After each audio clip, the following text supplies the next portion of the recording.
अस्सलाम वालेकुम वरहमतुल्लाहि वबरकातुहू। जैसा कि आप जानते हैं कि हमने इलेक्ट्रोस्टैटिक्स तो कंप्लीट किया था और लास्ट लेक्चर में हमने करंट इलेक्ट्रिसिटी स्टार्ट किया हुआ था।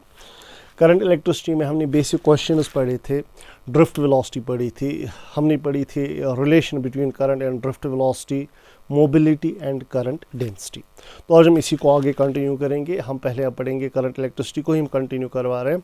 पहले हम पढ़ेंगे ओम्स लॉ के बारे में।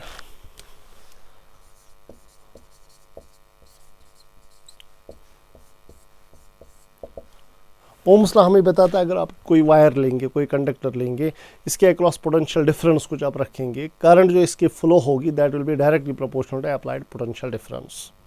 बट मेक श्योर कि कुछ कंडीशंस कांस्टेंट रहनी चाहिए, physical conditions of the conductor, इसके डायमेंशंस, इसका साइज नहीं चेंज होना चाहिए और ना ही टेम्परेचर चेंज होना चाहिए।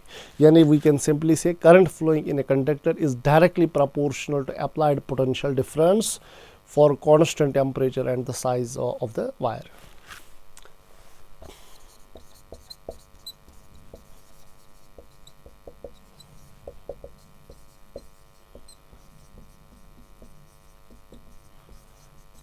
Current flowing in a conductor is directly proportional to applied potential difference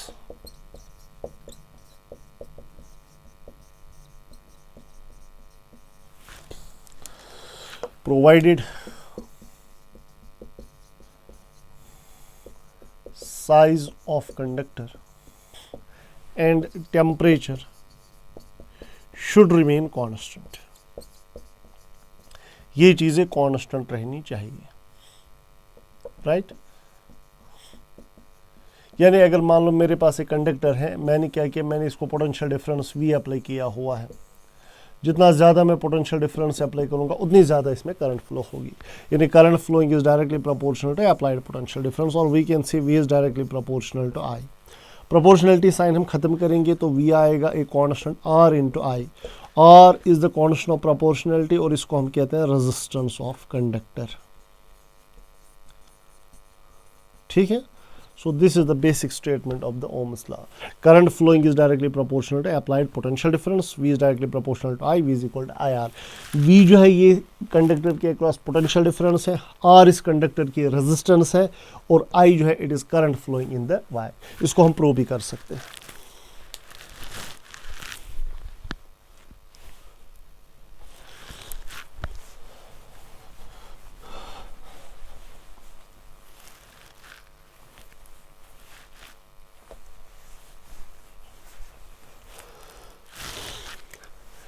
इसका प्रूफ हम ऐसे कर सकते हैं। हमें पता है I होता है बराबर ENA/VD, ये ऑलरेडी हम पढ़ चुके हैं। I is equal to ENA, drift velocity की formula EE/m tau, EE/m into tau. Okay, so E जो है ये कंडक्टर के अंदर इलेक्ट्रिक फील्ड है, ये होता है बराबर potential difference divide by length of the conductor. So can I simply write I is equal to ENA E divide by m। E के बदले लिखेंगे potential difference divide by length of the conductor and tau is average relaxation time. So current आएगा E into is E square NA tau by M into L और साथ में आएगा V।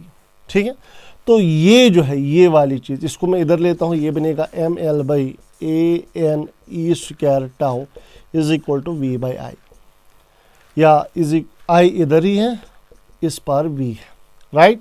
इसको मैंने इधर लिया, इसको नीचे लिया, ये चीज़ को हम कहते हैं R। तो प्रूफ हो गया RI V is equal to IR, ये प्रूफ हो गया। सो इसको मैं इसके साथ भी अभी रिलेट करूंगा नेक्स्ट टॉपिक में। रेजिस्टेंस ऑफ द वायर इसके बराबर होता है, तो मेक श्योर ये आप साइड में लिख के रख सकते हैं। Resistance of wire is ML by NE square tau A। This is resistance of the wire equal to. ठीक है, तो हमने ये ओम्स लॉ को प्रूव किया। I is equal to ENA/VD, drift velocity के बदले EE/m टाउ, E के बदले फिर V बाई L, फिर ML को इधर लिया, ये यहाँ आया, so V is equal to IR। ये ओम्स लॉ प्रूफ हो गया। ओम्स लॉ का वेक्टर फॉर्म भी है जो हम डिस्कस कर सकते हैं।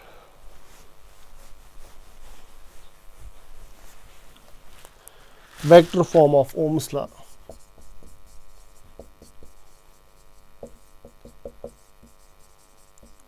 ओम्स लॉ का वेक्टर फॉर्म भी है, बड़ा सिंपल सा है। वेक्टर फॉर्म इसका क्या हम जानते हैं, आई होता है बराबर E N A V D. So I is equal to E N A V D होता है E by M tau, drift velocity. ठीक है, ड्रिफ्ट वेलोसिटी। सो ए में नीचे लाऊंगा, ये बनेगा current flowing per unit area is equal to E N E square into E square, A आया नीचे, E square N by M tau into E. Current per unit area को हम कहते हैं J, current density. So that will be equal to, ये constant है, इसको हम नाम देते हैं sigma. So J is equal to sigma E. This is vector form of Ohm's law, यानी current density in wire is directly proportional to applied electric field. ये ohms लॉ का वेक्टर फॉर्म है। I repeat, I is equal to E N E V D, V D के बदले ई by M tau, फिर ये बन जाए ए नीचे हमने लाया, करंट बाई एरिया, इसको करंट डेंसिटी कहते हैं, E square N tau by M into E, capital E हमने यहीं पे रखा, इसको कहते हैं sigma, conductivity. Basically this is called conductivity, conductivity. इसमें न्यूमेरिकल भी आ सकता है, करंट डेंसिटी दी हुई होगी, इलेक्ट्रिक फील्ड दिया होगा, आपने कंडक्टिविटी निकालनी होगी। So what is vector form of Ohm's law, J is equal to sigma E, यानी current density in a wire is directly proportional to applied electric field, right. चलिए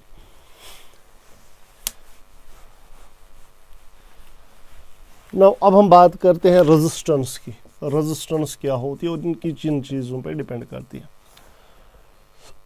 resistance देखिए, resistance जो होती है it is obstruction the flow of current. जब हमारे पास कोई wire होती है, आपके पास कोई सिलेंड्रिकल कंडक्टर होता है, इलेक्ट्रॉन जब मूव करते हैं due to external potential difference, तो बीच में कर्नल्स के साथ कोलाइड करते हैं, उस कोलिजन होने को कहते हैं रेजिस्टेंस, यानी obstruction to the movement of electrons, it is called resistance. तो रेजिस्टेंस जो है it is opposition to the flow of current in a wire, opposition to the flow of current in a wire. ठीक है, अच्छा तो हम जानते हैं, सिंस हम जानते हैं V is equal to I R, तो हम लिख सकते हैं आर आएगा V बाई आई के बराबर। ठीक है, सो और एक बात याद रखना, अगर कोई पूछेगा जो ओमिक कंडक्टर क्या होते हैं, जो ओम्स लॉ ओबे करे, और जो ओम्स लॉ ओबे करते हैं उनके लिए वी आई ग्राफ होता है स्ट्रेट लाइन। ये ऑब्जेक्टिव टाइप क्वेश्चन पूछा जा सकता है। एक ऐसा कंडक्टर जो ओम्स लॉ ओबे करे उसको कहते हैं ओमिक कंडक्टर, और उसके लिए वी आई ग्राफ होता है स्ट्रेट लाइन। जो भी चीज़ें ओम्स लॉ ओबे करते हैं उनके लिए वी आई ग्राफ होता है स्ट्रेट लाइन, और इसका स्लोप हमें देता है resistance. V I graph line का स्लोप हमें देता है रेजिस्टेंस। ठीक है, सो कभी आपको ये एंगल दिया हुआ हो सकता है 30 डिग्री, तो आपसे पूछा जाएगा what is resistance, it is tan 30, because slope होता है ना tan थीटा के बराबर। सो ये आप रेजिस्टेंस निकाल सकते। So all those wires which obey Ohm's law उनके लिए वी आई ग्राफ होता है स्ट्रेट लाइन, और स्ट्रेट लाइन का स्लोप होता है रेजिस्टेंस tan थीटा के बराबर। चलिए एक्स्ट्रा पॉइंट यहाँ में आया था। अब देखिए V होता है आई आर के बराबर, सो रेजिस्टेंस होगा V by I. Potential difference और करंट का रेशियो को हम रेजिस्टेंस कहते हैं। पोटेंशियल डिफरेंस का यूनिट है वोल्ट, करंट का है एम्पियर, वोल्ट पर एम्पियर को हम कहते हैं ओम। सो आज के बाद याद रखेंगे रेजिस्टेंस का यूनिट क्या है, ओम। अच्छा, दूसरा फॉर्म भी है रेजिस्टेंस का, अदर फॉर्म ऑफ रेजिस्टेंस। ठीक है, दूसरा फॉर्म वो वाला है जो उधर अभी पढ़े थे, R is equal to M by N E square tau L by A, L और ए। इस चीज़ को हम कहते हैं रेजिस्टिविटी रो। सो रेजिस्टेंस होता है बराबर रो एल बाई ए। आज के बाद कभी बोलना नहीं, रेजिस्टेंस जो है ये किसके बराबर होती है, resistance of the wire is equal to rho L by A. Rho एक कॉन्स्टेंट है, इसको रेजिस्टिविटी कहते हैं। एल होती है वायर की लेंथ और ए होता है एरिया। लेंथ अगर ज़्यादा होगी वायर की रेजिस्टेंस होगी ज़्यादा, एरिया अगर ज़्यादा होगा यानी मोटा होगा कंडक्टर तो रेजिस्टेंस होगी कम। तो इन शॉर्ट रेजिस्टेंस किसके बराबर होती है, रो एल बाई ए। अब किस किस चीज़ पर रेजिस्टेंस डिपेंड करती है, लेंथ पे और एरिया पे। तो ये क्वेश्चन पूछा जाता है बोर्ड्स में, factors upon which resistance depends. Factors upon which resistance depends. Resistance किन किन फैक्टर्स पे डिपेंड करती है। सबसे पहला फैक्टर लेंथ। ठीक है, resistance is directly proportional to length of conductor. ठीक है, ये बातें आपने याद रखनी है, यानी R is directly proportional to L, point number 1। Area का क्या इफेक्ट होता है, दूसरा पॉइंट, और एरिया पे रेजिस्टेंस डिपेंड करती है, that is resistance is inversely proportional to area of wire, यानी रेजिस्टेंस जो है it is inversely proportional to the area. So these are the two things जिन पे रेजिस्टेंस डिपेंड करती है। और रेजिस्टेंस और एक चीज पर भी डिपेंड करती है, रेजिस्टिविटी पे, रो, और रो खुद डिपेंड करता है टेम्परेचर पे। तो बट अगर आप यहाँ पर रेजिस्टिविटी डिफाइन करने बैठोगे, रेजिस्टिविटी क्या होती है, हम जानते हैं रेजिस्टेंस होता है रो एल बाई ए। सो अगर आप लेंथ लेंगे 1 मीटर, एरिया लेंगे 1 मीटर स्क्वायर, तो आर आएगा रो के बराबर। So resistivity is the resistance of a wire whose length is 1 meter and area is 1 meter. उसके लिए definition याद कर लो, resistivity is the resistance of a wire whose length is 1 meter and area is 1 meter square. ठीक है, उसको क्या कहते हैं, रेजिस्टिविटी। और रेजिस्टिविटी का यूनिट होता है ओम मीटर, ये याद रखिए। रेजिस्टेंस का यूनिट है ओम, रेजिस्टिविटी का यूनिट है ओम मीटर के बराबर।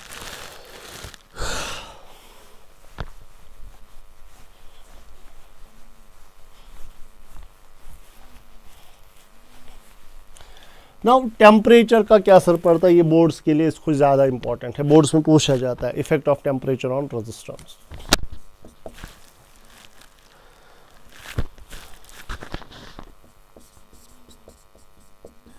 Effect of temperature on resistance of a wire. देखिए बेसिकली क्या हो जाता है, जब आपके पास एक कंडक्टर है समझो, इसमें इलेक्ट्रॉन्स मूव कर रहे होते हैं, बीच में कर्नल्स होते हैं, ठीक है। जब आप टेम्परेचर बढ़ाते हो, बाहर से हीट अप करते हो वायर को, तो ये कर्नल्स वाइब्रेट करते हैं। सो इलेक्ट्रॉन के कोलिजन चांसेस बढ़ जाते हैं। कोलिजन चांसेस बढ़ने का मतलब ही है कि रेजिस्टेंस बढ़ गई। सो टेम्परेचर के बढ़ाने से रेजिस्टेंस बढ़ जाती है। मैं यहाँ पे लिखूंगा on increasing the temperature chances of collision of electrons with kernels increase,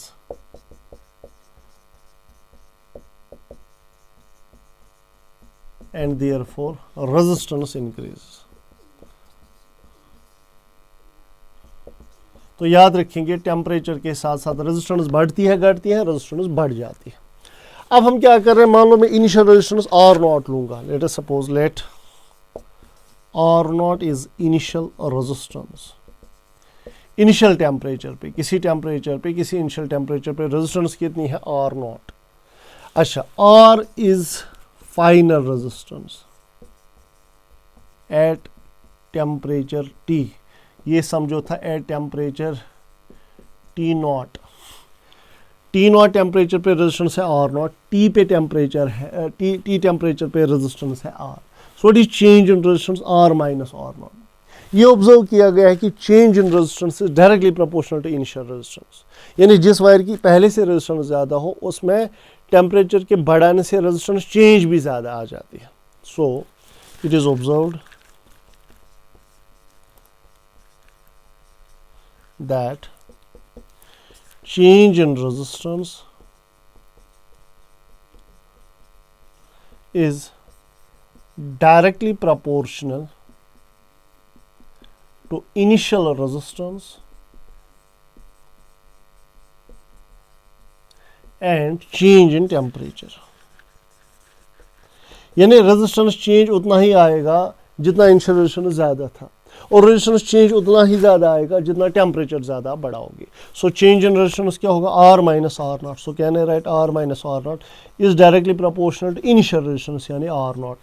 change in resistance is directly proportional to initial resistance and change in resistance is directly proportional to change in temperature. Delta T समझो change in temperature है। तो अगर हम इनको combine करेंगे, on combining RT minus R0 is directly proportional to R0 delta T। ये formula आप याद रखेंगे, इंपॉर्टेंट है। तो ये प्रोपोर्शनलिटी साइन हम कभी कभार ख़त्म करते हैं, हम यहाँ पे हमें कॉन्स्टेंट लिख देते हैं। ये प्रोपोर्शनलिटी साइन ख़त्म करने के लिए हमें कॉन्स्टेंट लिखना पड़ेगा। So can I simply write RT minus R naught is equal to alpha R naught delta T. ये प्रोपोर्शनलिटी साइन है, ये अल्फा है कांस्टेंट. प्रोपोर्शनलिटी साइन को मैंने कांस्टेंट इज इक्वल टू के बाद कांस्टेंट हमने लिख दिया. So alpha is called temperature coefficient of resistance. Alpha is called temperature coefficient of resistance. ये पूछा जाता है ये टॉपिक. अच्छा, अगर हम अल्फा डिफाइन करने बैठेंगे तो R T minus R naught divide by R naught delta T will be alpha. So alpha जो है टेम्परेचर, ये कांस्टेंट होता है, हर एक मटेरियल का अलग अलग होता है, डिफरेंट मटेरियल्स का अल्फा डिफरेंट होता है. सो अल्फा को अगर आप डिफाइन करने बैठोगे तो कैन वी डिफाइन अल्फा. हाँ, alpha is the change in resistance per unit original resistance पर डिग्री राइज इन टेम्परेचर. ठीक है, अगर आप एक वायर लेंगे उसकी इनिशियल रेजिस्टेंस होगी 1 और टेम्परेचर चेंज करोगे 1 डिग्री सेल्सियस, तो उसमें रेजिस्टेंस चेंज कितना आएगा, उसी को अल्फा कहते हैं. सो अल्फा जो है temperature coefficient of resistance, it is equal to change in resistance. It is defined as the change in resistance per unit initial resistance per degree rise in temperature. पर degree rise in temperature. ठीक है, चलिए. तो अगर अब हम देखेंगे alpha का यूनिट क्या होगा, what is the unit of alpha. ये ओम हो गया, नीचे भी ओम हो गया, ओम ओम हुआ कैंसिल, फिर पर डिग्री सेल्सियस वो ऊपर चला जाएगा, यानी पर डिग्री सेल्सियस और पर केल्विन. ये पूछा जाता है शॉर्ट टाइप या ऑब्जेक्टिव टाइप में, टेम्परेचर कोफिशिएंट ऑफ रेजिस्टेंस का यूनिट क्या होता है, पर डिग्री सेल्सियस या पर केल्विन. अच्छा, और एक पॉइंट मैं आपको बता दूं, अल्फा जो होता है ये पॉजिटिव होता है कंडक्टर्स के लिए. मेटेलिक कंडक्टर्स जो हमारे होते हैं इनका अल्फा होता है पॉजिटिव, यानी टेम्परेचर के बढ़ाने से रेजिस्टेंस बढ़ती है, इनका अल्फा पॉजिटिव होता है. अल्फा होता है 0 इंसुलेटर्स का. ठीक है, और अल्फा होता है नेगेटिव सेमीकंडक्टर्स का. ये भी ऑब्जेक्टिव टाइप में पूछा जा सकता है. Temperature coefficient of resistance is positive for conductors, 0 for insulators और नेगेटिव फॉर सेमीकंडक्टर्स. और लास्ट में एक पॉइंट हम यहाँ पे, ये फॉर्मूला से हम कोई भी क्वेश्चन सॉल्व कर सकते हैं. ये नोट पॉइंट है आपके पास, this is note point. So R T किसके बराबर आएगा, R naught plus alpha R naught delta T. इस आर नॉट को हमने इधर लिया, सो आर टी आया आर नॉट. अगर हम इसका ग्राफ भी प्लॉट करना चाहेंगे, या अगर यहीं पे R T minus R naught, suppose मैं यहाँ से दे रहा हूँ R T minus R naught, यहाँ से डेल्टा टी है, तो what will be the graph will be a straight line. R T minus R naught और डेल्टा टी का ग्राफ मैंने बनाया, तो स्लोप क्या होगा, इसका स्लोप होगा अल्फा आर नॉट. ठीक है, so change in resistance versus temperature का ग्राफ ये होता है. बट अगर हम ऑन एन एवरेज लेंगे, ओवरऑल लेंगे, लो टेम्परेचर्स पे नहीं, सारे टेम्परेचर्स की अगर हम बात करते हैं, प्रैक्टिकली ग्राफ ऐसा होता है. ये याद रखेंगे, ग्राफ ये कर्व्ड होता है. मेटेलिक कंडक्टर्स का मैं कह रहा हूँ, कंडक्टर्स का असल में ग्राफ होता है कर्व्ड रेजिस्टेंस वर्सेस टेम्परेचर का. तो फॉर्मूला में कभी कभार आपसे क्वेश्चन पूछा जा सकता है, ऐसा हम ऐसा भी लिख सकते हैं, आर टी जो आएगा इट इज़ आर नॉट इधर चला गया plus alpha R naught delta T. So R T या R simply resistance, final resistance, या आर टी मैं लिख रहा हूँ, रेजिस्टेंस या टेम्परेचर टी एक ही मर्जी है. सो ये बनेगा R naught into 1 plus alpha delta T.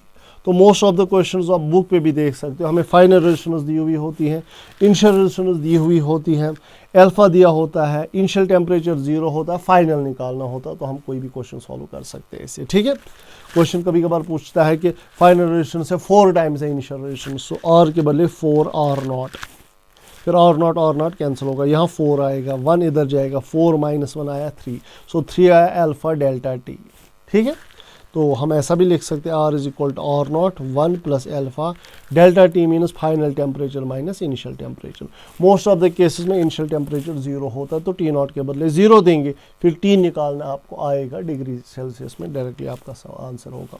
ठीक है, तो चलिए, this was all about variation effect of temperature on resistance.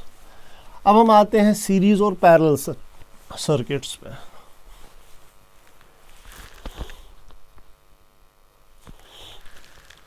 Resistances in series. Grouping of resistances, basically resistances in series. हम कब कहते हैं रेजिस्टेंसेस सीरीज में? जब हर एक रेजिस्टर के थ्रू सेम करंट फ्लो करेगी। When current flowing through each resistance is same. जब हर एक रजिस्टर के through current same current flow करेगी, उसको हम कहते हैं सीरीज में रेजिस्टेंसेस अटैच। तो मान लो ये एक रेजिस्टेंस है, ये और एक है, ये और एक है। I have connected these resistances in series, ठीक है। ये वाला रजिस्टर R1, ये R2, ये R3, ये पोटेंशियल डिफरेंस भी, यहाँ से करंट फ्लो हो रही है I। तो हम परसों मैंने कैपेसिटर्स में मैं आपको पढ़ाया था कि सीरीज में वोल्टेज डिवाइड हो जाती है। ये वोल्टेज डिवाइड होगी, इसको वोल्टेज मिलेगा V1, इसको V2 और इसको V3, राइट। तो V होगा V1 plus V2 plus V3 के बराबर। सो एक्सटर्नल वोल्टेज V होगा V1 plus V2 plus V3 के बराबर। सो V आएगा, इसमें कितना वोल्टेज होगा? V होता है ना IR के बराबर। सो V1 क्या होगा? IR1, बिकॉज I तो हर एक के थ्रू सेम ही है। सो V1 के बदले IR1 प्लस V2 के बदले IR2 प्लस V3 के बदले IR3 और V के बदले IR इक्विवेलेंट। बाहर वाली सेल को पता है यहाँ एक ही रजिस्टर है जिसकी रेजिस्टेंस कितनी है? R equivalent. करंट तो I ही फ्लो हो रही है। So this comes equal to I बाहर आएगा R1 plus R2 plus R3। I cancel हुआ। What is equivalent resistance? Equal to R1 plus R2 plus R3। यानी सीरीज में टोटल रेजिस्टेंस अगर आपने निकालनी होगी, आपको सिंपल एडिशन करना पड़ेगा। सो n रेजिस्टेंसेस अगर होंगी, फॉर n रेजिस्टेंसेस बहुत सारी अगर होंगी, तो R इक्विवेलेंट आएगा R1 plus R2 plus R3 plus so on plus Rn। So this is total equivalent resistance for n resistances. तो याद रखना, सीरीज में क्या डिवाइड होता है? वोल्टेज डिवाइड होती है। V होगा V1 plus V2 plus V3, V1 के बदले IR1, V2 के बदले IR2, V3 के बदले IR3, V के बदले IR equivalent, I cancel, R equivalent is equal to R1 plus R2 plus R3 and so on, ठीक है। चलिए नेक्स्ट में हम देखेंगे parallel combination, resistances in parallel.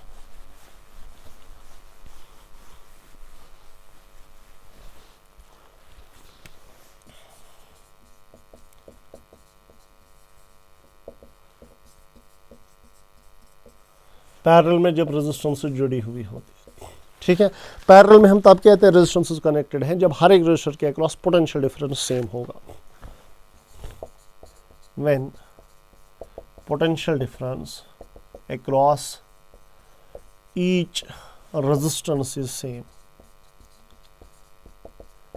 उसको हम कहते हैं parallel combination.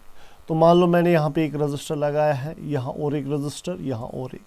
I have connected 3 resistors to an voltage source V। हर एक के अक्रॉस सेम वोल्टेज V ही होगा। सो अगर ये रेजिस्टेंस R1 है, ये R2 है, ये R3 है, यहाँ से जो करंट निकलेगी वो 3 पार्ट्स में डिवाइड हो जाएगी। सो यहाँ से सपोज करंट गई I1, यहाँ से गई I2, यहाँ से गई I3।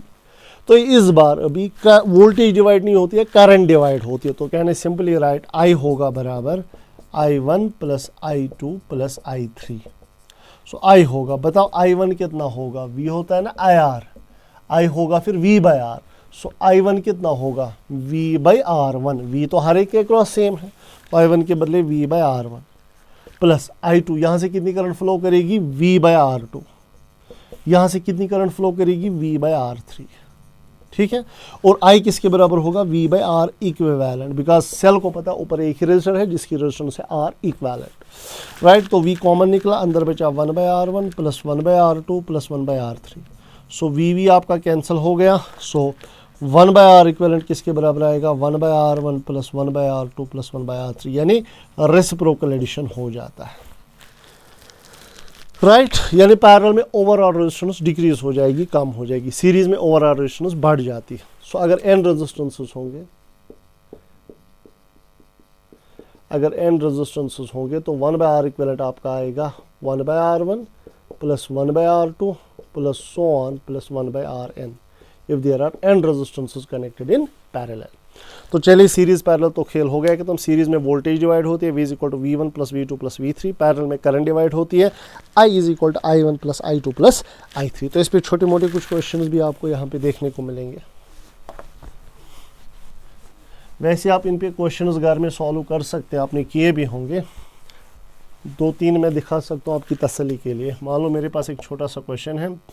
So we have 3 registers, ये 2 ओम 4 ओम 6 ओम, तो किस में कनेक्टेड है? सीरीज में। So what is R equivalent? Equivalent resistance होगी 2 + 4 + 6 यानी 12 ओम। ठीक है, चलिए क्वेश्चन नंबर 2 हमारा ये बनता है, ये एक रेजिस्टेंस है, ये और एक रेजिस्टेंस है, ये और एक रेजिस्टेंस। ठीक है, तो मान लो ये 2 ओम रेजिस्टेंस है, ये 2 ओम रेजिस्टेंस है, ये सपोज 4 ओम रेजिस्टेंस है।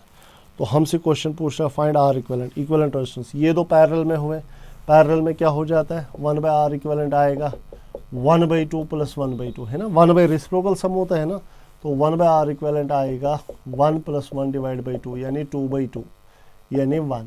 सो आर इक्विवेलेंट, अब रेसिप्रोकल कर लो, आया 1। सो आर इक्विवेलेंट आया 1। अब फिर से नेटवर्क ऐसे रिड्यूस हो जाएगा, ये रेजिस्टेंस है 4, ये 2 पैरेलल में होता है 1, याद रखना 2 पैरेलल में 1, 4 पैरेलल में 2, 10 पैरेलल में 5। सो ये अब सीरीज में आ गए। So what is R equivalent? 4 + 1 that is equal to 5। तो this is how we can solve the questions.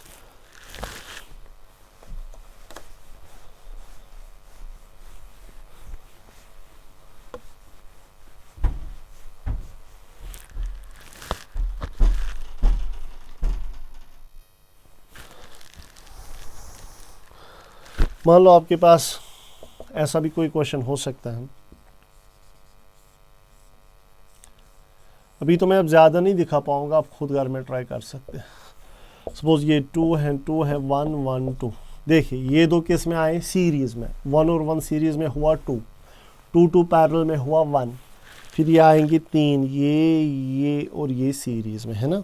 ये 2 1 1 सीरीज में 2, 2 पैरेलल में 1, ये 2। अब 2 1 2 सीरीज में है ना, बिकॉज यहाँ से करंट फ्लो करेगी। सो आर इक्विवेलेंट आएगा 2 2 4 और 1 हुआ 5 के बराबर। सो अब घर में और क्वेश्चन ट्राई कर लेना। बट मैं और एक लास्ट एक दिखाना चाहता हूँ, ये इम्पॉर्टेंट है। कभी कभार ऐसा क्वेश्चन आता है, ठीक है, ये ए और बी, मान लो ये आर आर आर, यहाँ ये शॉर्ट सर्किट रखे गए हैं। तो याद रखना ये 3 रेजिस्टर्स पैरेलल में, सीरीज में नहीं है। तो आर इक्विवेलेंट क्या आएगा? They are in parallel. Solution में they are in parallel. So 1/r equivalent क्या आएगा? 1/r + 1/r + 1/r। सो 1/r इक्विवेलेंट आएगा 3/r, यानी r इक्विवेलेंट आएगा r/3। ये चीज़ें आपने याद रखनी है। ठीक है, चलिए एक लास्ट क्वेश्चन में दिखाना चाहूँगा। कभी कभार इनमें भी रेजिस्टेंसेस होते हैं, वो व्हीटस्टोन ब्रिज बन जाता है, उसका आर इक्विवेलेंट आर होता है। ठीक है, तो मान लो एक छोटा सा मोटा क्वेश्चन मैं यहाँ पे आपको दे रहा हूँ। यहाँ एक रेजिस्टेंस है,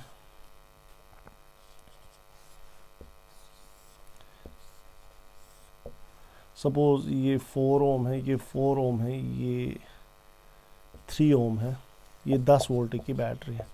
हमसे क्वेश्चन पूछ रहा, बता बैटरी में से कितनी करंट निकली, फाइंड आई। तो जब भी देखना बैटरी में से कितनी करंट निकली, आर इक्विवेलेंट पहले निकालो। अब देखिए ये दो किस में है? पैरेलल में है। 4 4 पैरेलल में हुआ 2, वो 2 और ये 3 सीरीज में है, 2 और 3 हुआ 5। So what is R equivalent? 5। तो बताओ करंट कितनी निकलेगी बैटरी में से? V/R equivalent. V कितना है? 10 volt divide by R equivalent, यानी 10 divide by what is R equivalent? 5। तो करंट कितनी निकली? 2 एम्पियर, यानी यहाँ से 2 एम्पियर का करंट निकला। ठीक है, अब हम ज़्यादा, लेकिन आपको घर में भी इस पर ज़्यादा क्वेश्चंस नहीं करने, वहाँ जब आएगा बेसिक ही कुछ आ सकता है। चलिए, now if we talk of internal resistance, और ये किन चीज़ों पर डिपेंड करती है? Internal resistance of a cell.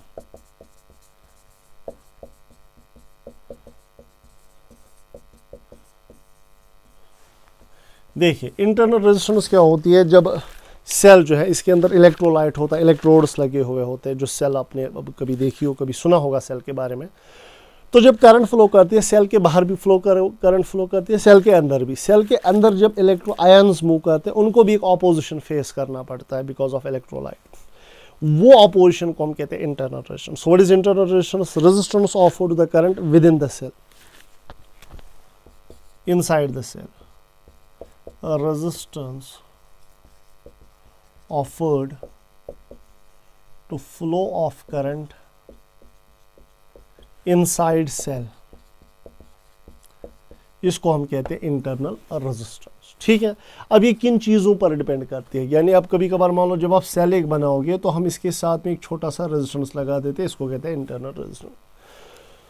So factors upon which internal resistance depends, किन फैक्टर्स पर इंटरनल रेजिस्टेंस डिपेंड करती है। पहला फैक्टर concentration of electrolyte,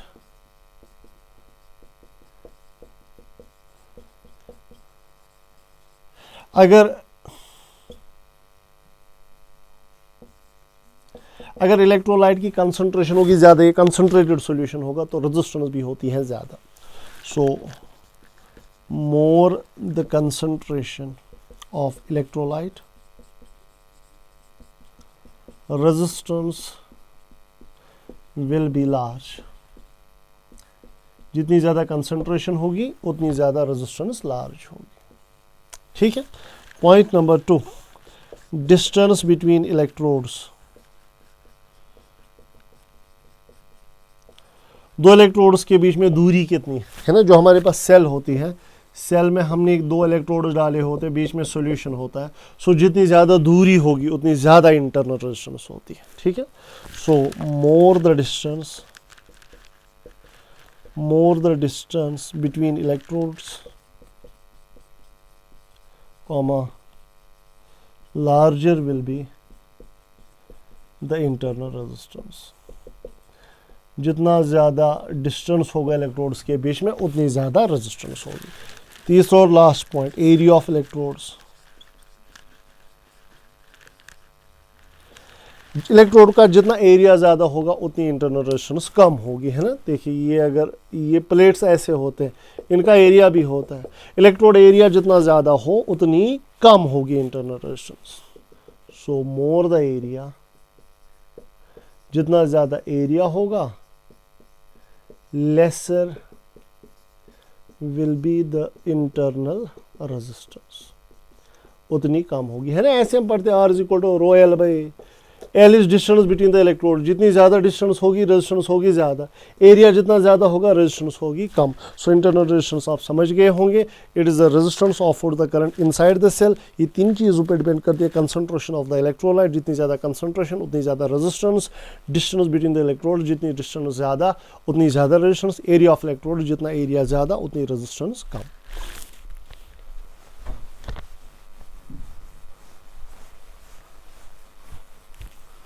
इसके बाद हमारे पास आता है EMF and potential difference. EMF and potential difference. EMF जो होता है, EMF होता है maximum potential difference across the cell when no current is drawn from it. जब आपने एक सेल लाई हुई है, मान लो आपने एक सेल लाई है बाजार से, आपने सेल लाई, इस पे लिखा होता है 1.5 वोल्ट। सो वो जो 1.5 वोल्ट होता है वो इसका EMF होता है, सेल का EMF, पोटेंशियल डिफरेंस। जब आप किसी सर्किट में इसको कनेक्ट नहीं करोगे, जब आप इस सेल को किसी सर्किट में कनेक्ट करते हो तो इसके अंदर वोल्टेज ड्रॉप हो जाता है और इसके टर्मिनल्स के अक्रॉस पोटेंशियल डिफरेंस वो 1.5 वोल्ट नहीं रह पाता, उससे कम थोड़ा हो जाता है, उसको कहते हैं पोटेंशियल डिफरेंस। सो जब ओपन सर्किट स्टेट में सेल होगी, जब कोई करंट फ्लो नहीं करेगी, उस टाइम पे पोटेंशियल डिफरेंस को कहते हैं EMF। और जब सर्किट में आप जोड़ेंगे सेल को, जब फिर करंट फ्लो करेगी, इसके अक्रॉस जो पोटेंशियल डिफरेंस होगा उसको कहते हैं पोटेंशियल डिफरेंस या टर्मिनल पोटेंशियल डिफरेंस। ठीक है। सो what is EMF? Maximum potential difference across terminals of a cell when no current is drawn from it, when no current is drawn from it, जब इसमें से कोई करंट फ्लो नहीं करेगी उसको कहते हैं क्या? EMF। ठीक है। यानी ऐसे आपने एक सेल लगाई तो ओपन सर्किट स्टेट में कोई करंट फ्लो नहीं करती है, ठीक है, उसको कहते हैं। उसके बाद है पोटेंशियल डिफरेंस या terminal potential difference. Potential difference across terminals of a cell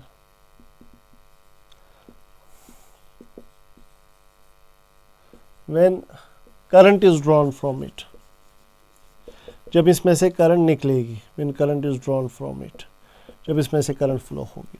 मान लो आपने क्या कर दिया, मेरे पास एक सेल थी, मैंने बाहर कोई एक्सटर्नल रेजिस्टेंस लगा दिया, इसका ईएमएफ ई है, इंटरनल रेजिस्टेंस आर है, तो इसके अक्रॉस, इस एक्सटर्नल रेजिस्टेंस के अक्रॉस जो पोटेंशियल डिफरेंस होगा वही सेल के अक्रॉस होगा, उसी को कहते हैं terminal potential difference. So terminal potential difference किसके बराबर होता है, ई माइनस, अगर करंट फ्लो इधर हो रही है तो इंटरनल रेजिस्टेंस में कितना वोल्टेज ड्रॉप होगा, I R. So terminal potential difference होगा ई माइनस आई आर। ठीक है, तो ये बात याद रखो। So terminal potential difference EMF से थोड़ा कम होता है ना। अब देखो ई को माइनस करना है कुछ। सो जब ओपन सर्किट स्टेट में सेल होगी उस टाइम पोटेंशियल डिफरेंस को ईएमएफ कहते हैं, जब क्लोज्ड सर्किट होगा उस टाइम पे पोटेंशियल डिफरेंस को हम कहते हैं टर्मिनल पोटेंशियल डिफरेंस, और ये होता है ई माइनस आई आर। ये डिस्चार्ज हो रही है सेल, कभी कभार सेल को हम चार्ज करते हैं, ये डिस्चार्जिंग होता है सेल का, ये डिस्चार्ज हो रही है। कभी कभार सेल चार्ज होगी, चार्जिंग के टाइम पे उल्टा होता है, चार्जिंग के टाइम पे, चार्जिंग के टाइम पे टर्मिनल पोटेंशियल डिफरेंस होता है ई प्लस आई आर। ये आपको इसमें ऑब्जेक्टिव टाइप क्वेश्चन में पूछा जा सकता है। डिस्चार्जिंग के टाइम पे टर्मिनल पोटेंशियल डिफरेंस कम होता है, चार्जिंग के टाइम पे टर्मिनल पोटेंशियल डिफरेंस ईएमएफ से ज़्यादा होता है। ठीक है, so V T is E minus I R, V T is E plus I R के बराबर। इसके बाद हम सेल कॉम्बिनेशंस की ओर ध्यान डालेंगे। Combination of the cell, cells को सीरीज में भी जोड़ा जा सकता है, पैरेलल में भी जोड़ा जा सकता है, तो वो हम दोनों चीजें डिस्कस करेंगे। कॉम्बिनेशन ऑफ सेल्स, पहला आपका जो कॉम्बिनेशन बनेगा वो बनता है सीरीज कॉम्बिनेशन। जब आप सेल्स को सीरीज में जोड़ोगे, series combination.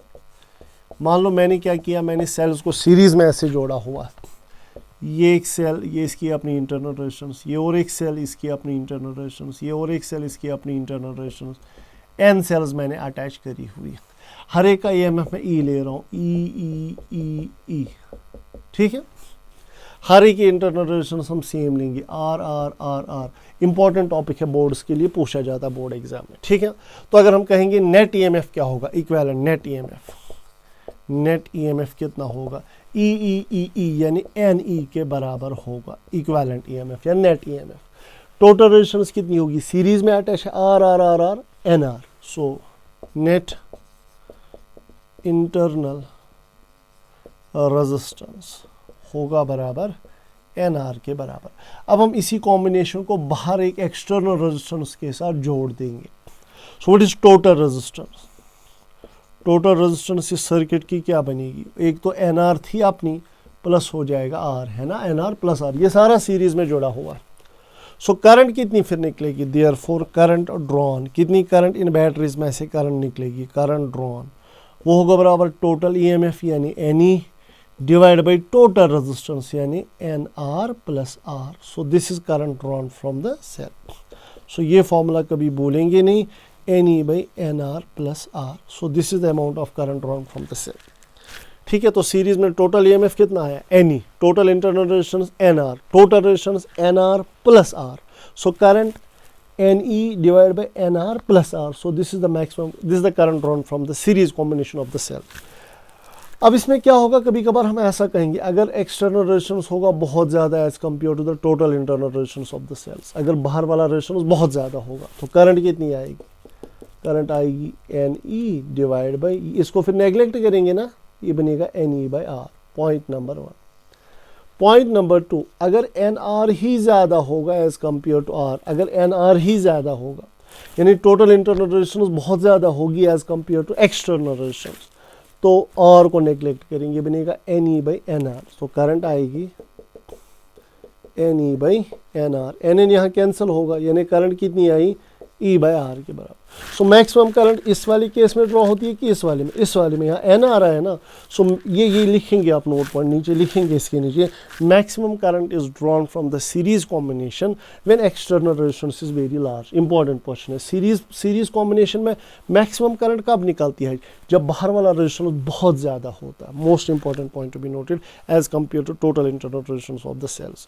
So this is all about series combination of the cells. अब इसके बाद हम पैरेलल कॉम्बिनेशन की ध्यान डालें।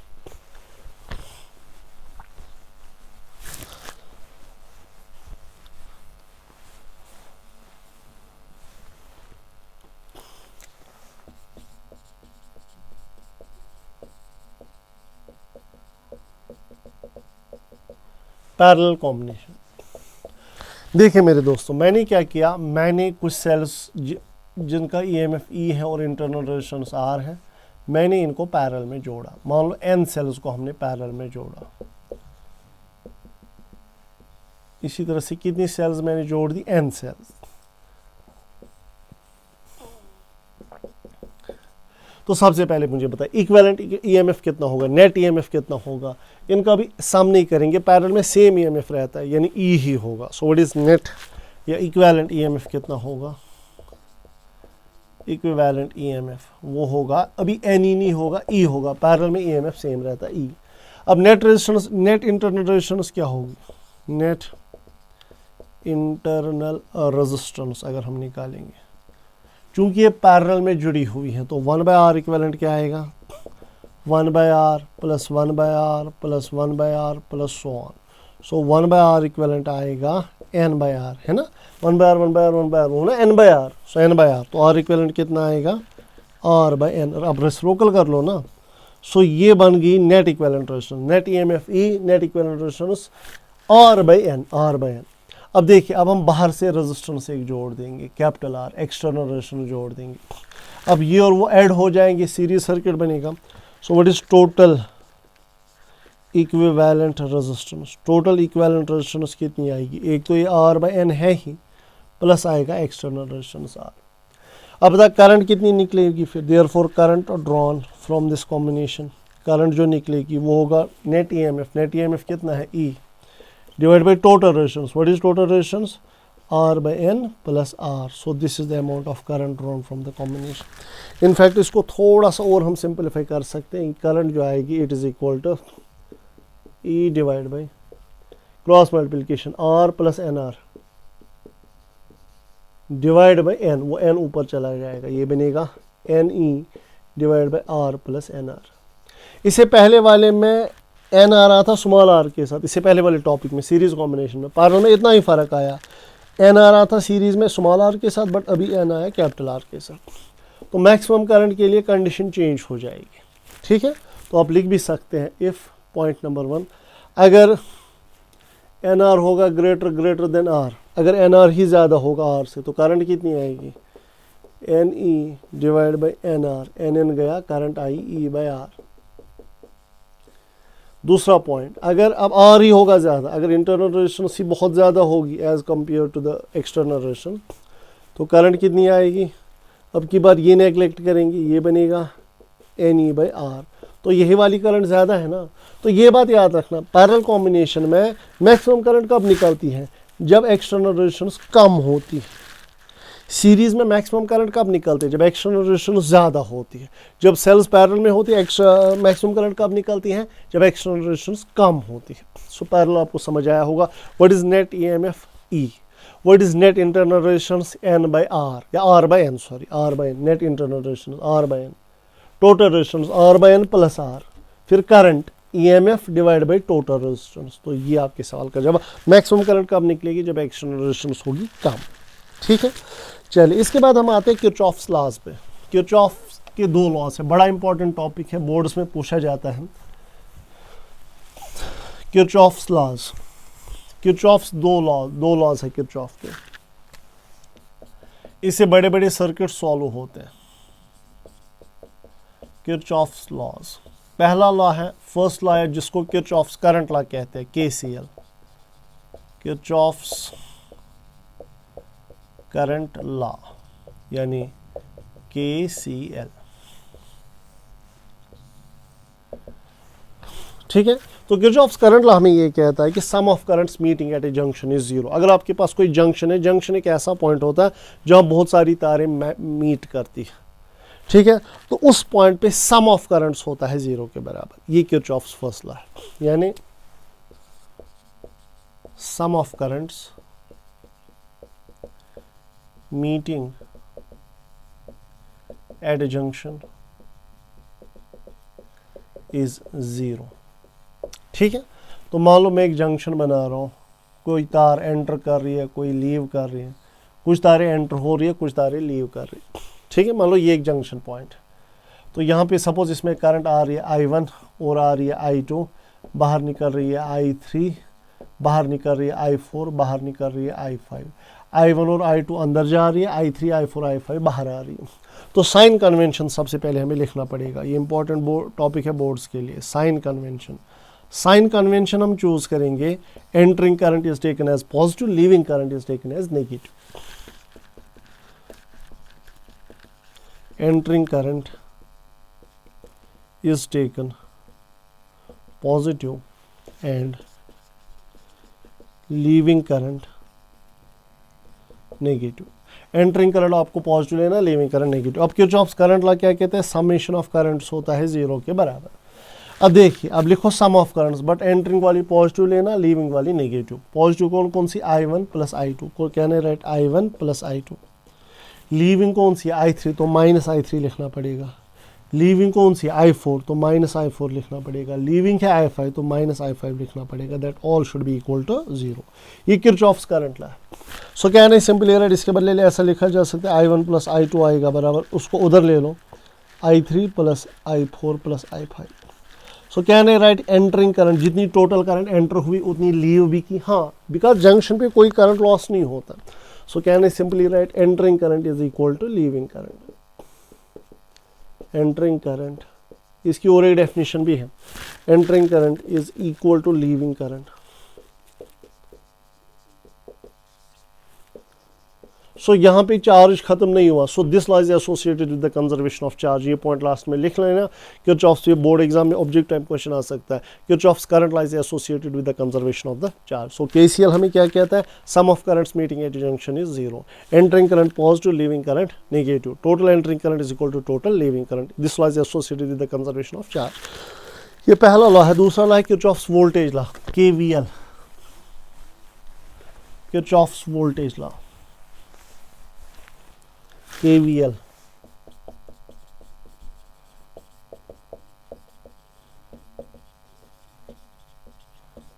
किरचॉफ्स वोल्टेज लॉ हमें कहता है कि अगर हम कोई क्लोज्ड लूप लेंगे, अगर आप कोई सर्किट लेंगे, क्लोज्ड सर्किट, क्लोज्ड लूप लेंगे, उसमें EMFs और वोल्टेज ड्रॉप्स का सम होता है 0। Sum of EMFs and voltage drops in a closed loop is equal to 0। तो यहां लिखेंगे, in a closed loop, comma, sum of EMFs and voltage drops is equal to 0. Voltage drops is equal to 0। यानी summation of E plus V होता है किसके बराबर, 0 के बराबर। बट इसमें भी साइन कन्वेंशन हमें चूज करने पड़ेंगे।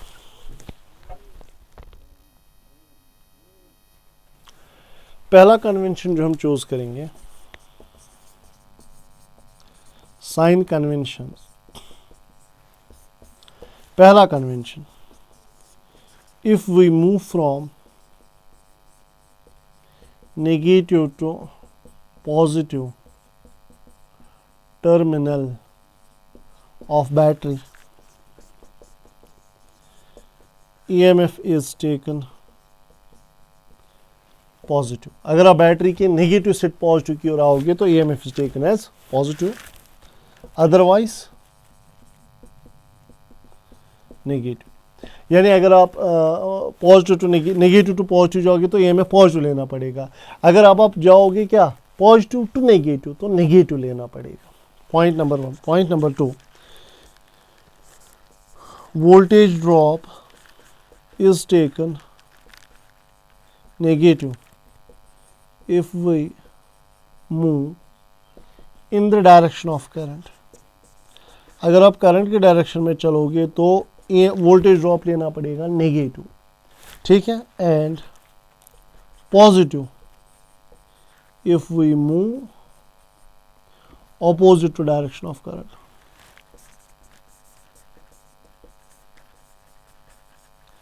ये दो कन्वेंशंस आपको बोर्ड एग्जाम में भी लिखने पड़ेंगे। पहला कन्वेंशन, अगर आप बैटरी के नेगेटिव से पॉजिटिव जाओगे तो EMF पॉजिटिव लेना पड़ेगा। अगर आप पॉजिटिव टू नेगेटिव जाओगे तो EMF नेगेटिव लेना पड़ेगा। दूसरा कन्वेंशन, अगर आप करंट के डायरेक्शन में चलोगे तो वोल्टेज ड्रॉप नेगेटिव लेना पड़ेगा। अगर आप करंट के ऑपोजिट चलोगे तो वोल्टेज ड्रॉप पॉजिटिव लेना पड़ेगा। एक छोटी सी एग्जाम्पल, एक सर्किट यहाँ बनाएंगे, उससे पूरा क्लियर हो जाएगा।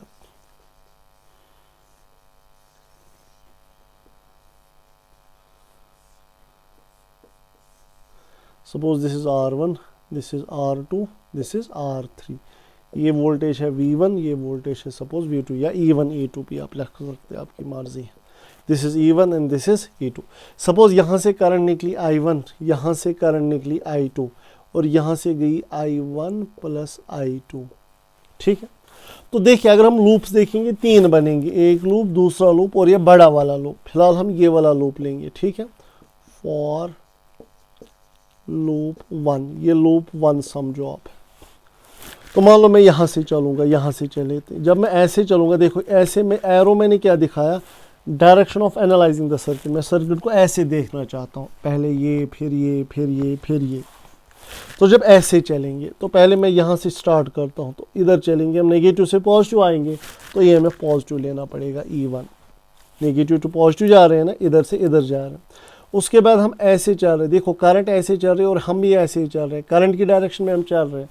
तो वोल्टेज ड्रॉप आपको लेना पड़ेगा नेगेटिव, यानी -I1 R1। उसके बाद मैं यहाँ चल रहा हूँ, ऐसे चल रहा हूँ और करंट भी ऐसे ही चल रहे हैं। देखो मैं ऐसे चल रहा हूँ ना, करंट भी ऐसे ही चल रही है, तो वोल्टेज ड्रॉप फिर से नेगेटिव, कितना, -I1 plus I2 into R3। Voltage drop होता है ना करंट इंटू रेजिस्टेंस, तो बस इसमें और कुछ भी नहीं है, दैट इज इक्वल टू 0। ये पहला लूप का KVL हो गया।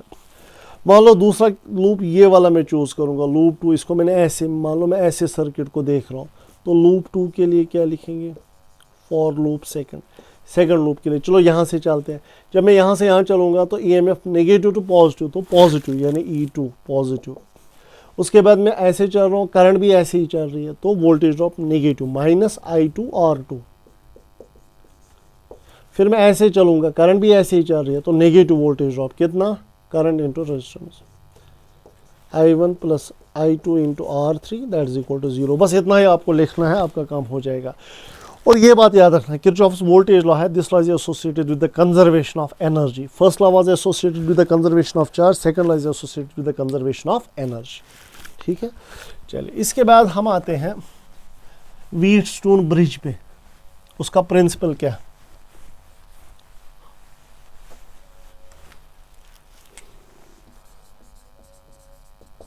Wheatstone bridge and its principle। Wheatstone bridge जो है basically is an arrangement of the resistance. ये रेजिस्टेंस का अरेंजमेंट है जिससे आप एक अननोन रेजिस्टेंस निकाल सकते हैं, ठीक है।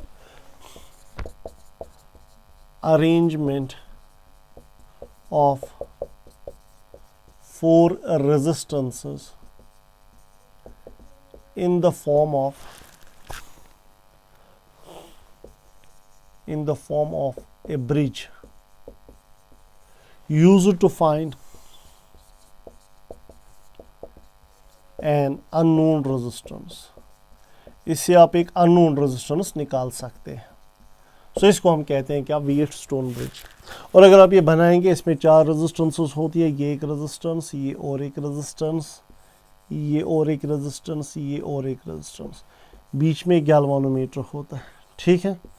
सो बाहर से सर्किट होता है। ये रेजिस्टेंस होती है R1, ये R2, ये वेरिएबल होती है, we can vary this, and this is R4 to be determined. ये दो हमें पता होते हैं, ये हमें निकालना होता है, ये वेरिएबल होता है। सो इसका प्रिंसिपल क्या है, व्हीटस्टोन ब्रिज का प्रिंसिपल क्या है। इसका प्रिंसिपल ये है कि जब आप ये रेजिस्टेंस चेंज करेंगे, एक टाइम ऐसा आएगा गैल्वानोमीटर 0 डिफ्लेक्शन दिखाएगा। क्या दिखाएगा, 0 डिफ्लेक्शन, यानी इस पॉइंट और इस पॉइंट का पोटेंशियल हो जाएगा सेम, यानी यहाँ से कोई करंट फ्लो नहीं करेगी। For a particular resistance R3 galvanometer show 0 deflection, there will be no current in this branch. उस टाइम पे हम कहते हैं ब्रिज बैलेंस है, और उस टाइम पे R1/R2 होता है बराबर R3/R4 के। ये इसका प्रिंसिपल है। तो यहाँ लिखूंगा मैं, for a particular value of R3 galvanometer shows 0 deflection and we say, हम कह देते हैं ब्रिज इज बैलेंस्ड। हम कह देते हैं कि ब्रिज क्या हो गया, ब्रिज बैलेंस हो गया। और जब ब्रिज बैलेंस हो गया उस टाइम पे क्या होता है, एट दिस स्टेज, इस स्टेज पे, एट दिस स्टेज R1/R2 होता है बराबर R3/R4। ये आप प्रूव भी कर सकते हैं, अगर आप लोगों ने वो डेराइवेशन करी होगी तो कर लेना, अगर नहीं करी है it is okay. So bridge तो प्रिंसिपल हमें यही है, कहता है कि जब क्या होगा, किसी पर्टिकुलर R3 की किसी पर्टिकुलर वैल्यू पे गैल्वेनोमीटर के थ्रू जीरो करंट फ्लो करेगी, कोई करंट फ्लो नहीं करेगी, उस टाइम पे R1/R2 होता है बराबर R3/R4 के। ठीक है, R1 R2 आप ऑलरेडी जानते होंगे, R3 भी आपने देखा होगा कितना है, R4 is the unknown resistance to be determined. So ये व्हीटस्टोन ब्रिज और इसका प्रिंसिपल है। अब हमारे पास एक चीज़ है मीटर ब्रिज, जो कि बड़ा इंपॉर्टेंट है बोर्ड्स के लिए। मीटर ब्रिज व्हीटस्टोन ब्रिज का प्रैक्टिकल फॉर्म है, तो मीटर ब्रिज पढ़ाएंगे आप लोगों को। मीटर ब्रिज, मीटर ब्रिज क्या होता है, ये प्रैक्टिकल फॉर्म होता है व्हीटस्टोन ब्रिज का। It is the practical form of Wheatstone bridge used to find, इससे हम क्या कर सकते हैं, एन अननोन रेजिस्टेंस, इससे आप एक अननोन रेजिस्टेंस निकाल सकते हैं, इसको कहते हैं मीटर ब्रिज। ये बेसिकली व्हीटस्टोन ब्रिज ही होता है, बट प्रैक्टिकली हमने ये बनाया हुआ है, हमने एक बोर्ड लिया हुआ है, वुडन बोर्ड, उसके ऊपर हमने एक मीटर ब्रिज बनाया है। तो ये कैसा होता है, ये एक बोर्ड जैसा होता है, वुड जैसे बैट होता है, हमारे पास एक वुडन बोर्ड होता है, उसके ऊपर हमने एक मीट्रिक स्केल जिसकी लेंथ होती है 1 मीटर, एक स्केल फिक्स करी हुई होती है। ये स्केल है, इसलिए मैं ये डिविजन दिखा रहा हूँ, बेसिकली एक स्केल।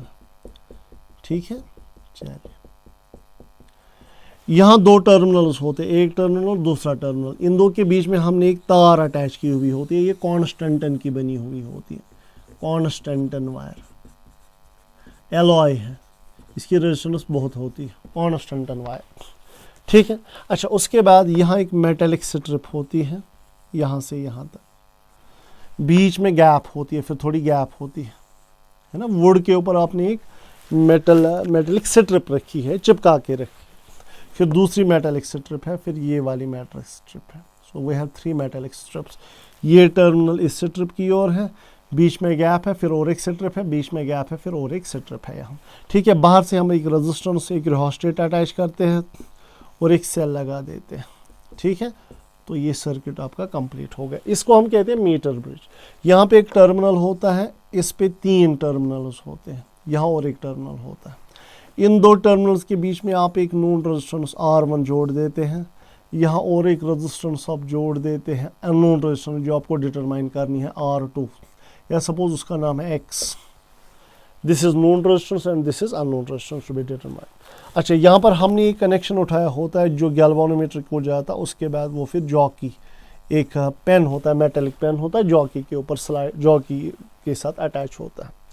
बेसिकली ये रेजिस्टेंस बनती है जो हमारा मीटर ब्रिज होता था, ये वाला है ना, बीच में गैल्वेनोमीटर, ये वाली रेजिस्टेंस समझो ये R1 है, ये वाली रेजिस्टेंस समझो X है, ये वाली रेजिस्टेंस है ये वाले वायर की रेजिस्टेंस, और ये वाली रेजिस्टेंस है रिमेनिंग वायर की रेजिस्टेंस।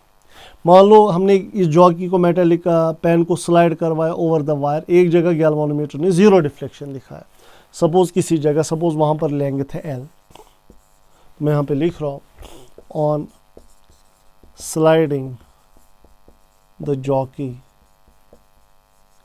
ओवर द वायर, जब जॉकी को आप स्लाइड करोगे वायर के ऊपर, एट लेंथ L, ये इंपॉर्टेंट है बोर्ड्स के लिए, at length L galvanometer shows 0 deflection,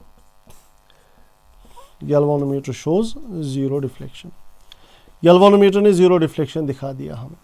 अच्छा, जब गैल्वेनोमीटर 0 डिफ्लेक्शन दिखाएगा उस टाइम पे क्या होगा, हमें पता है ये R अब रखेंगे हम, R/X होगा बराबर रेजिस्टेंस ऑफ दिस लेंथ, यहाँ से यहाँ तक की लेंथ जहाँ पे गैल्वेनोमीटर ने 0 डिफ्लेक्शन दिखाया, यहाँ से यहाँ तक की लेंथ में लिख रहा हूँ resistance of length L, divide by ये वाली रेजिस्टेंस, इसकी रेजिस्टेंस कितनी होगी, resistance of 100 minus L।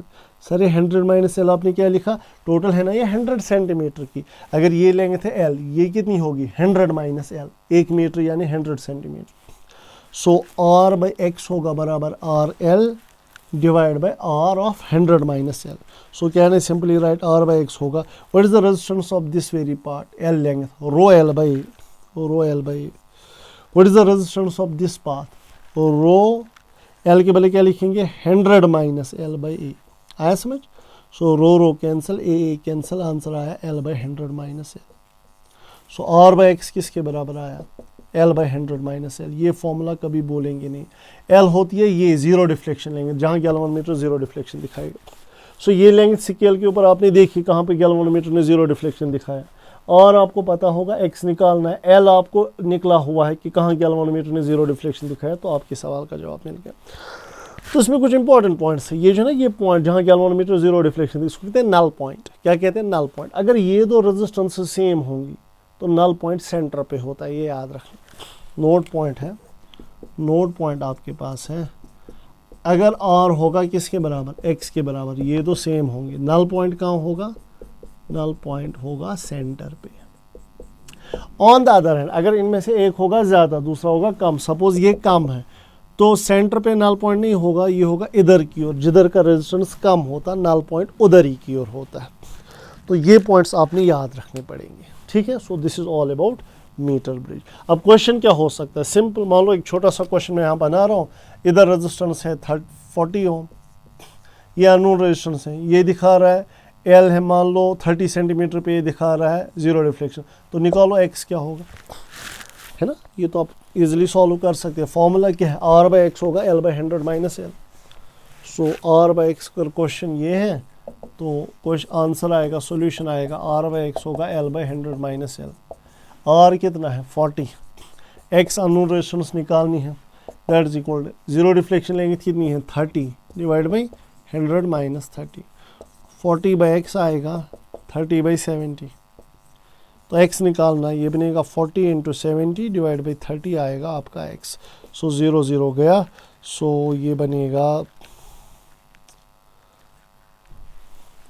280 by 3 x। सो 3 1 ज़ा 3 9 ज़ा 27, तो 3 9 ज़ा 27 और 10 93 के अराउंड ये आती है ओम रेजिस्टेंस, ठीक है। So this is metre bridge. तो चलिए आज का लेक्चर हम यहाँ पे एंड कर लेते हैं। आज के लेक्चर में हमने करंट इलेक्ट्रिसिटी पढ़ा। अब इसमें बेटा रहता है एक तो पोटेंशियोमीटर और हीटिंग इफेक्ट, वो मुझे लगता है उसमें 15 से 20 मिनट के टाइम गैप में हम वो कंप्लीट कर देंगे। सो नेक्स्ट लेक्चर में हम एक तो करंट का ये थोड़ा सा पार्ट जो बचता है, पोटेंशियोमीटर और हीटिंग इफेक्ट थोड़ा सा है, बल्ब्स वगैरह जिसमें हम करेंगे, और नेक्स्ट लेक्चर उसी लेक्चर में हम मैग्नेटिज्म स्टार्ट कर लेंगे, ठीक है। तो मैग्नेटिज्म भी वहीं से स्टार्ट होगा। तो पढ़ाई करते रहें, तो मेहनत करते रहें, इंशाल्लाह 12 घंटों में हम ये सारा कंप्लीट कर देंगे। ताकि मैं फिर से एक बार कह रहा हूँ, हम सिर्फ इंपॉर्टेंट क्वेश्चन नहीं पढ़ रहे हैं, हम सारा पढ़ रहे हैं, इसमें सारा कवर होगा, 100% आपको बोर्ड एग्जाम्स क्लियर हो जाएगा। थैंक यू, अल्लाह हाफिज़।